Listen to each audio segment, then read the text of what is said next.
नमस्कार, स्वागत है आपका टीवी 20 भारत में। मैं हूं आपके साथ शालिनी। आइए बढ़ते हैं आज की बड़ी खबर की ओर। एलपीजी संकट में लौटा चूल्हा, बिहार में गोईठा इकोनॉमी बनी मजबूरी की नई ताकत। पश्चिम एशिया में अस्थिरता के कारण बिहार में एलपीजी सिलेंडर की भारी किल्लत हो गई है, जिससे आम परिवारों की मुश्किलें बढ़ गई हैं। गैस न मिलने पर लोग पारंपरिक मिट्टी के चूल्हे और गोबर के उपले का इस्तेमाल करने को मजबूर हैं। पश्चिम एशिया में अस्थिरता और पेट्रोलियम आपूर्ति पर असर का सीधा असर अब बिहार की रसोई तक पहुंच गया है। एलपीजी सिलेंडर की किल्लत ने आम परिवारों की मुश्किलें बढ़ा दी हैं। कई घरों में गैस चूल्हा ठंडा पड़ चुका है, वहीं मिट्टी के चूल्हे और धुआं उगलते उपले फिर से सक्रिय हो गए हैं। जो गोईठा कभी बीते दौर की चीज माना जाता था, अब जरूरत बन गया है। यह बदलाव महज ईंधन का नहीं बल्कि जीवन शैली का संकेत दे रहा है। एलपीजी की कमी ने अचानक गोईठा के बाजार को फिर से जिंदा कर दिया है। पहले सर्दियों तक सीमित रहने वाला यह ईंधन अब गर्मियों में भी बिक रहा है।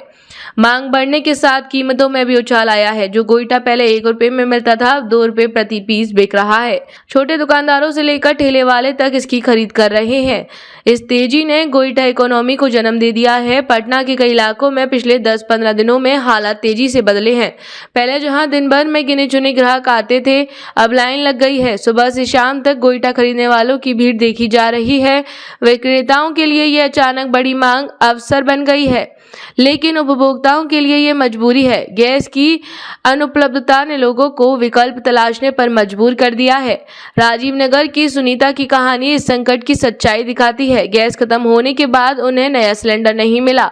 ब्लैक मार्केट में महंगे दाम सुनकर उन्होंने हार मान ली। अब 500 का गोईठा खरीद कर चूल्हे पर खाना बना रही है। वे बताती हैं कि चूल्हे पर खाना बनाना कठिन है, इसलिए अब सुबह शाम ही खाना पकाया जा रहा है। गोईठा बनाने वाली कहती है कि पहले गर्मियों में बिक्री ठप हो जाती थी, लेकिन इस बार हालत पूरी तरह उलट है। ठंड से ज्यादा बिक्री अब गर्मी में हो रही है। खबरों में अब तक के लिए बस इतना ही। फिर होगी आपसे मुलाकात, तब तक के लिए नमस्कार और देखते रहिए टीवी 20 भारत। ऐसे ही लेटेस्ट अपडेट पाने के लिए हमारे चैनल को सब्सक्राइब करें और तुरंत नोटिफिकेशन पाने के लिए बेल आइकन दबाना न भूलें। यदि आप हमें फेसबुक या इंस्टा के माध्यम से देख रहे हैं तो हमारे पेज को फॉलो जरूर करें।